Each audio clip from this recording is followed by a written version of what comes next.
to allow me to get my bearings right. As the New York Knicks show you tonight why some people like me are on the fringe style of this team possibly winning a championship. The championship talks for me they're starting a little too early now, and this team showed you tonight why they still have so much to improve on in order for them to win a championship. What you saw tonight from Boston, and they get all the credit. The Boston Celtics get all the credit for delivering the Knicks exactly what they deserve tonight. I said it all over my Instagram when I put out my instant reactions. If you haven't seen my Instagram social media, it's at Pudgy Boy Sports Talk. It's a cartoon picture of me, which a friend of mine designed. Very nice of him to do. It makes me look very flattering. But what the New York Knicks did tonight was let a championship team off the hook. That's the bottom line. The game was tied at 59 going into halftime. I'll get more into the stats as the stream goes along, but the game tied at 59 going into halftime. I'm not happy with the first half. I'm not happy with the first half. There's multiple ways to look at that, right? The fact that they gave up 59 points in the first half was very alarming. Derek White, with like 6 minutes to go in the third, was already at 30 points. Jaylen Brown absolutely stepped up and played that Jason Tatum role very well for this game in Game 5. Kind of brought you back to last year's NBA Finals, Jaylen Brown, and that's exactly what the Boston Celtics needed in this game, because if they didn't get this version of Jaylen Brown, the Boston Celtics weren't going to win this game. If the Celtics get this version of Jaylen Brown and this version of Derek White, they have just as much a shot to get back into this series and force a Game 7, even without Jason Tatum. And it's not hyperbole to think that the Knicks can easily blow this lead. The problem the Knicks are having now is they don't get out to big leads. And I've been saying this constantly. I've been saying it over and over and over. And I've been called a hater, and I'm not a Knicks fan. Why would you even bring up all these negatives? The Knicks are one game away from the Eastern Conference Finals. It's all well and good. Two things could be true, but the facts are the facts. Guys, the facts are the facts. The New York Knicks continue to fall down in every single game by double digits. You can't sustain that level of you losing. You can't do it. It can't be done. And are these comebacks, and I'm just focus on the Boston series for now. Are these comebacks exciting? Yes. Anytime you come back in any sport, if your team in baseball is down 7-1 in the seventh inning, they put together rallies, they come back and win. Your football team's down 2 touchdowns in the fourth quarter, you put together a rally, you come back and win. But what you can't keep doing, especially in basketball, because you play these teams a maximum of 7 times and a minimum of 4. There's no surprises anymore between the Knicks and Celtics. They are who they are. Just like the last series with the Knicks and the Pistons, there's no surprises. They are who they are. And if you're the Knicks now and you see that the Celtics have life, you fell down again by double digits. And you're continuing to fall down by double digits.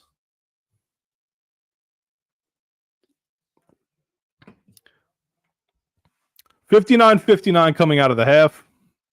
Knicks are down instantly by 10 points in the third quarter. They get outscored in the third quarter by 15 points. So typically what the New York Knicks have done in this series has been close like these blowouts. Let's just look at the games on the road for now. The game 1 and game 2, the Knicks closed out the third quarters on a little bit of a run, and it kind of gave you some hope going into the fourth quarter in both of those games. That was great, right? And you had hope. This time, the Boston Celtics did an excellent job of stopping the Knicks from having that closeout and getting them back into the game. They go into the fourth quarter down 15. And yes, in game 2, they were down 16 in the fourth quarter, but it didn't have that same feel tonight. There was absolutely no way that Derek White and Jaylen Brown were going to let the Celtics lose this game. This is exactly the version of Jaylen Brown that was needed. No ifs, ands, or buts about it. Derek White hitting 34, but the true MVP of this game, former Knick, Luke Kornet, 8 blocks. 8 blocks for Luke Kornet. 8. Luke Kornet, aside from Porzingis being completely a shell of himself, Luke Kornet had Porzingis benched in the second half. Benched. You didn't see Porzingis. You only saw him a couple times during timeouts when they would pan the camera on his face. Luke Kornet, the game of his life. They said he looked like Olajuwon out there. He did. The Knicks ran into a buzzsaw in the third quarter that they couldn't get out of. And again, Towns, dumb foul after dumb foul. Brunson, dumb foul after dumb foul. Brunson picked up 5 fouls in the third quarter. 5 fouls in the third quarter is almost, you might never see that again for 10 years. You might never see that again for a decade. But somehow Jalen Brunson showed us that tonight. Am I worried? I didn't want this to go more than 6 games. After the Tatum injury, the Knicks were winning game 5 before the Tatum injury. So everybody knows that. Any logical fan knows that. I did not want this to go to a game where I didn't want this to be a game where the Knicks got out to a big lead, blew it, and then I had to suffer with that for 2 days before I wait for game 6. I knew the Knicks weren't going to, as Ryan joins us, can we match this emotion? I don't know, bro. Left one night. Reminder of what we are. Don't think we could withstand it. Ryan, what's up, man? How are you? Ryan, they do great stuff on the North-South Connection podcast channel. Do a lot of great wrestling content. A Celtics fan, which is the only thing that I don't like. But we seem to get along for now until the Celtics come back from 3-1 and eliminate the Knicks. But yeah, he's spot on with that comment. This was a huge game to get the crowd behind Boston. The crowd was, when the Knicks got out to the 42-33 lead, the crowd seemed kind of dead. And that specific time, I remember talking to myself, because I typically don't watch these games with a lot of people because I like to hone in, and sometimes I could be a little embarrassing with the things that I do during the game. When the Knicks were up 42-33, the crowd was dead, and the crowd was ready to kind of, that's it. And Boston just, again, bang, 7-0 run, right back into the game. 11-0 run, bang, there's the lead. And the Knicks just blew it instantly. Instantly, the lead was gone. And when the game went into the half at 59, I wasn't content with it, because I know that the Knicks are the comeback kings, and the Knicks already cashed all their tokens with this comeback king garbage. You can't keep doing this. And I've tried to stress that the New York Knicks, the cardiac Knicks, as a lot of people are calling them now, I've tried to stress to fans that we are at ease. That's true. I've tried to stress to fans that you can't keep doing this. You can't keep doing this. With or without Tatum, The Knicks are falling behind double digits this entire postseason. Straight up, that's just straight up. You can't argue with me about it. You can't debate it. You can't tell me I'm hating. You can't tell me that I'm not a fan. You can't. Look at my shirt. I'm a fan. Look at my hat. You can't tell me anything that's not a fact. The fact of the matter is the Knicks are finding themselves in too many holes in almost every game in the postseason. I don't see how you sustain that. Even without Jason Tatum, the Celtics are dangerous. And the Celtics are dying to get back into this series. And it's exactly what they did tonight. They got right back into the series. Now, if you're the Knicks now, you're going into Game 6 at Madison Square Garden. Tickets are going to be out of this world. The Garden crowd was excellent in Game 4. You hope that replicates itself because the Knicks are going to need that passion. But they're also going to have to give the crowd Friday night something to get behind. Again, I can't stress it enough. The crowd on Wednesday night, I apologize, no, the crowd on Monday night for Game 4 was ready to fall asleep when the Knicks went down 14. But they came back again, and they won that game. I promise you, and I could be dead wrong about this, I promise you that the Knicks will not come back from 20 points again in this series and win a game. I can almost guarantee you that.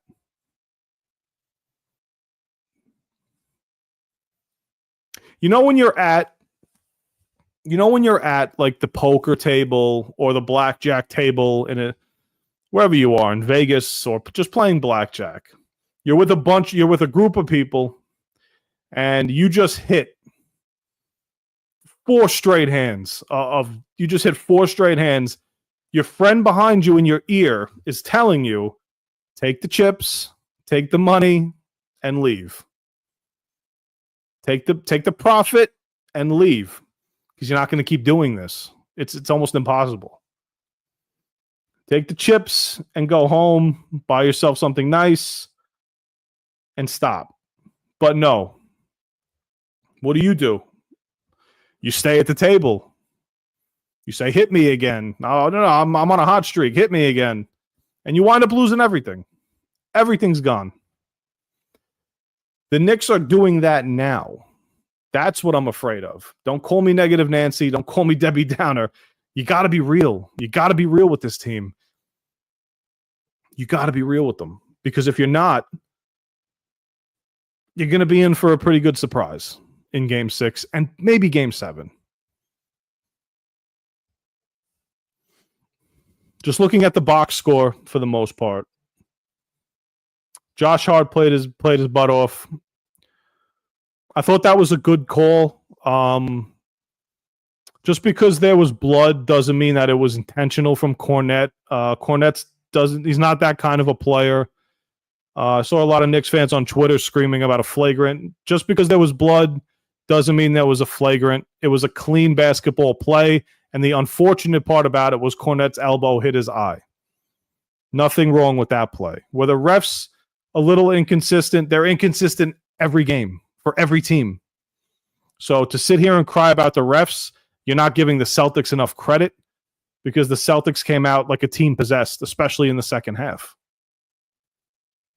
Josh Hart played his butt off on the Knicks side of things, obviously. Mitchell Robinson, again, somebody showed him how to shoot free throws. I saw the good thing about Robinson now is you saw when he was shooting the free throws that he changed his footwork, and he lowered his shoulders to be a little more relaxed. If that helps him shoot the free throws, I think he went 6 for 6 from the stripe tonight. That's what you need from Mitchell Robinson, because if he continues to do that, then the hack of Mitch will stop, because you need Mitchell Robinson in the game, especially if you're going to try and win Game 6. Bridges, a pedestrian 4 for 14 tonight. Anunoby, probably the worst game of his Knicks career, 1 for 12 from the field. Towns was 5 for 11 from the field, 19 points, but kind of a very quiet 19 points. It wasn't anything too impressive. It wasn't anything where he got on a consistent run. Brunson, 7 out of 17, 22 points. Fouled out with 8 minutes to go in the game. At that point, you could probably cash in the comeback that a lot of fans were trying to say that they were going to do.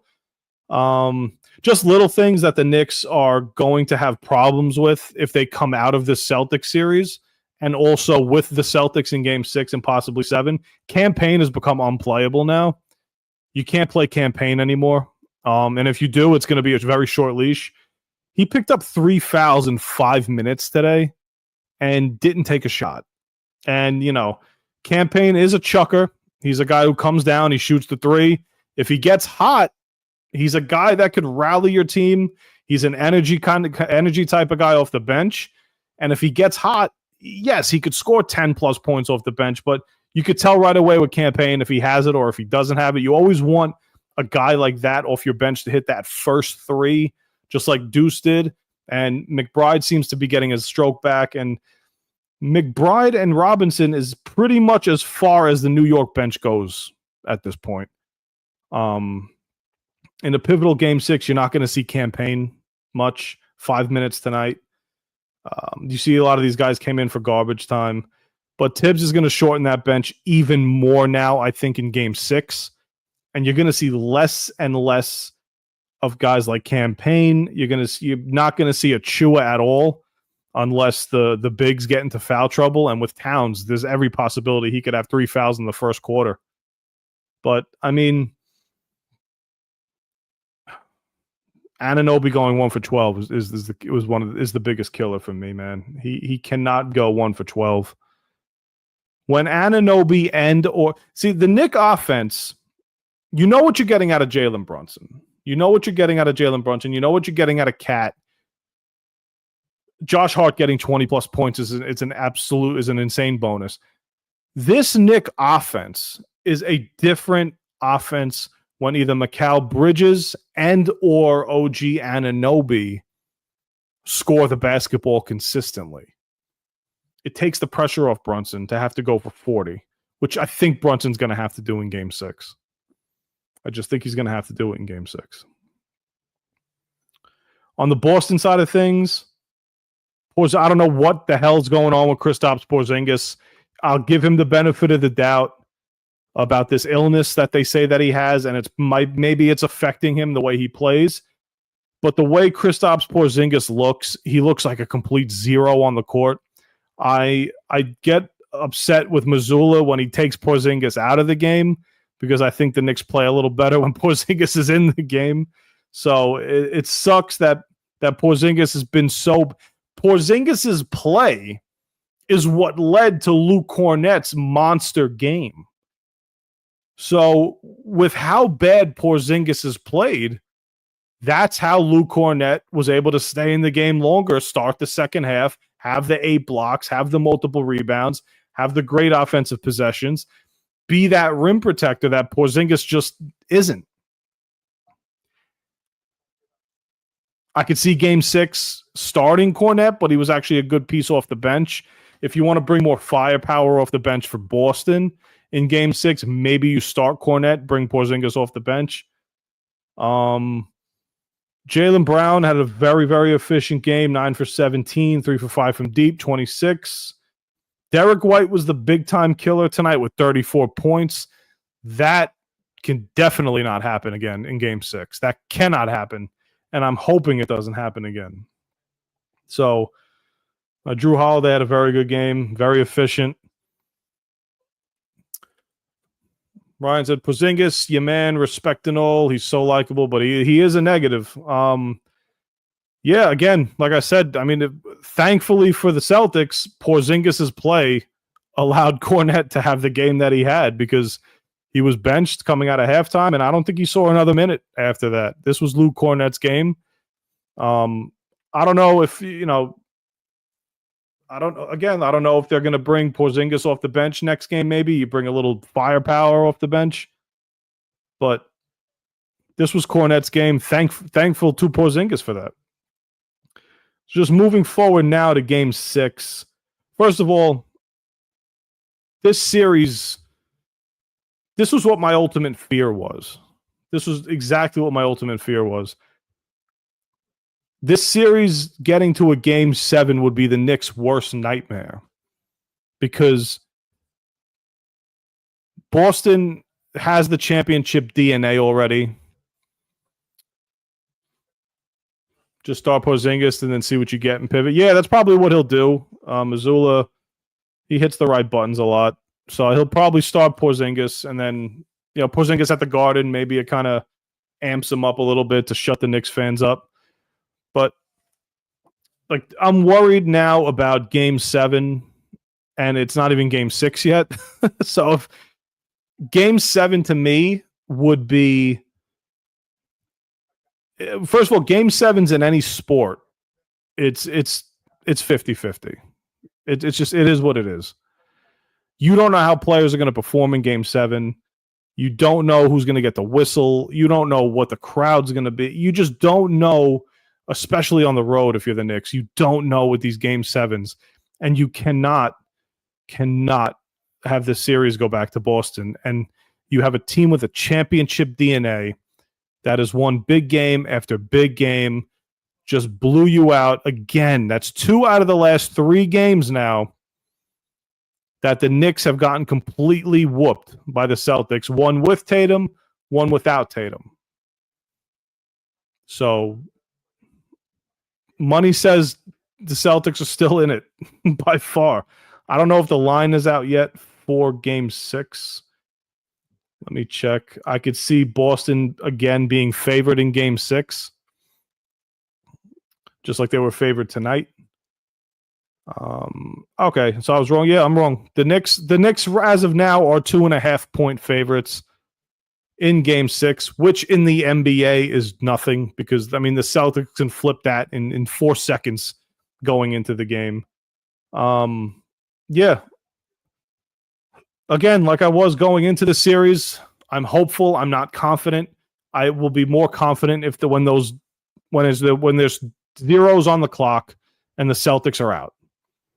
Until then, I'm a little nervous about Game 6 and who's going to show up, who's going to hit their shots. It's a little scary to think about, but I think they should just start the game down 10-0, the Knicks, and just play from there because that's what they love doing. I don't know how you flip this. I don't know how you change the script. Game 1, Knicks were lucky to get out, down double digits. Game 2, down double digits, Knicks were lucky to get out. Game 3, down double digits, couldn't come back. Game 4, down double digits, made the comeback. Game 5, down double digits. There's a common denominator here that the Knicks cannot sustain when it comes to winning games. And you can't keep falling down like this by 10. It's impossible to fall down like this. You can't win. You can't win championships that way. It's impossible. You just can't do it. That second half tonight had me so... That second half tonight has me... There's two sides here when you look at this.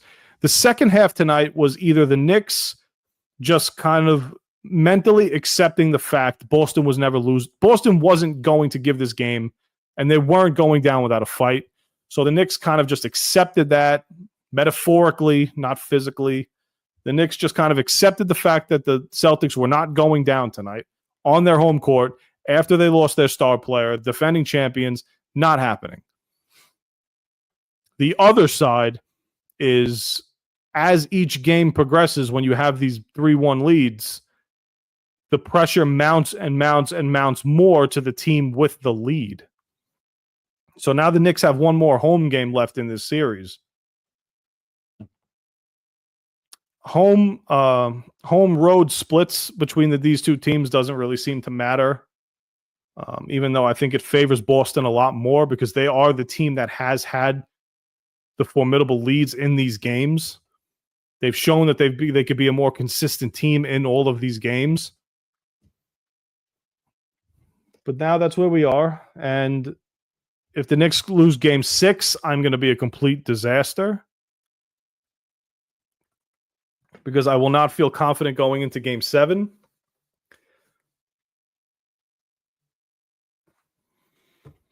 I don't know.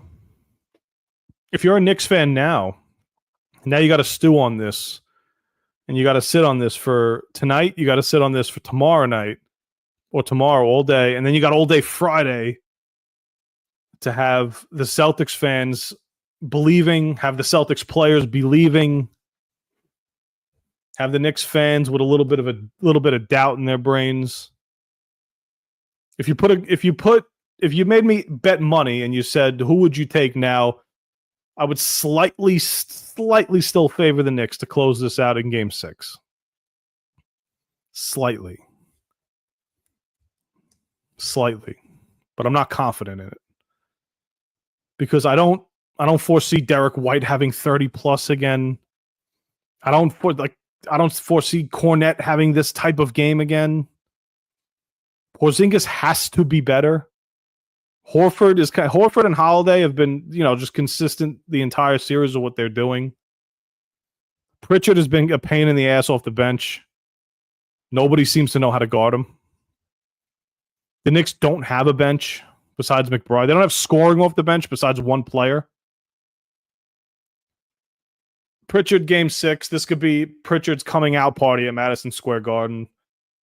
Do you know what's Pritchard's contract situation, Ryan? Do you know? Oh, is he signed? Because I'd love to get him off Boston and with a big contract to go to like the Thunder or go to a team out west, so I don't got to deal with him anymore. But if Pritchard's a guy that could easily light you up for 20 plus off the bench, which the Knicks. That's what the Knicks lack as well. They have nobody off the bench besides McBride. And if McBride doesn't have a shot, they got a guy in campaign who shoots the ball from 45 feet. And if he misses the first one, he misses the next 10. But if he makes the first one, he could help you out, just like he did game 1 against Detroit. But I don't need Pritchard coming into the Garden Friday night and lighting up the Knicks. That would be a very tough pill to swallow. I don't know if I could handle that mentally. 2 more years left on Pritchard's deal. Okay, so I won't have to deal with him for much longer, hopefully. Just trade him to like the Grizzlies or something. Just get him out of the East. I was saying the same thing about McConnell from the Pacers. I can't stand him either. Because I'm more jealous that the Knicks don't have like this, the small white guy off the bench that could run the offense, shoot the 3, get to the lane, make the good pass, run the pick and roll. 7.5 a year is such a steal in the NBA. That kills me. We're paying McBride $3 million a year, so that's not, but he's not McBride. He's not as good as Pritchard, which I don't know. I'm very scared for Game 6. I don't know if I can handle this for another 2 days. I was hoping. See, what teams do. When you're on a championship run, every championship run is not created equally. But when you're on a championship run, like a team like the Pacers, the Cavaliers were a wounded animal. Everybody on that team's hurt. Everybody. Mitchell's limping around. Garland's hurt. Mobley's hurt. Hunter's hurt. And the Pacers went into Cleveland and put them away. Now they get a few days rest to see if they're going to play the Knicks or Celtics. That's what I was hoping the Knicks could do. But they didn't do it. And now we find ourselves in this situation again. Friday night, the tickets are going to be out of this world. So if anybody's planning on going to the game, you're going to have to take out some sort of loan and figure out how to get there because the Garden tickets are out of this world. I'll be sitting home watching it from my couch. for free. But no, that's it. I'll end the live here, man. The Celtics, you got to give them the credit. Got to give the Celtics the credit. This wasn't about refs. This wasn't about comebacks. This wasn't about anything else but the Boston Celtics saying, you're not coming into TD Garden in Game 5 and closing us out. You're not doing it. And all credit to Boston in this game. As upset as I was, I'm more pissed at the Knicks than anything else. I'm afraid for this team. If they don't, I'm not afraid unless they lose Game 6. If they lose Game 6, then it's like a no holds barred match. Anything goes. Anything goes in Game 7. All right, guys, if you haven't already subscribed to the channel, I would greatly appreciate it. Pudgy Boys Sports Talk on Instagram and TikTok. Those are the handles. If you see Ryan Gray in this chat, subscribe to the North-South Connection podcast. They do a lot of great wrestling content. Oh, and I'm just scared now. So if the Knicks lose Game 6, I don't know if I'll do this again because I don't know if I can handle the people yelling at me. But I even got Knicks fans yelling at me because I'm stating facts about them falling down behind double digits, and people just don't want to accept it. All right, guys, thank you if you watched. I appreciate it. Like, subscribe the video. That is greatly appreciated. And I will see you guys hopefully on a happy Friday night with the Knicks going to the Eastern Conference Finals. Thank you guys for watching.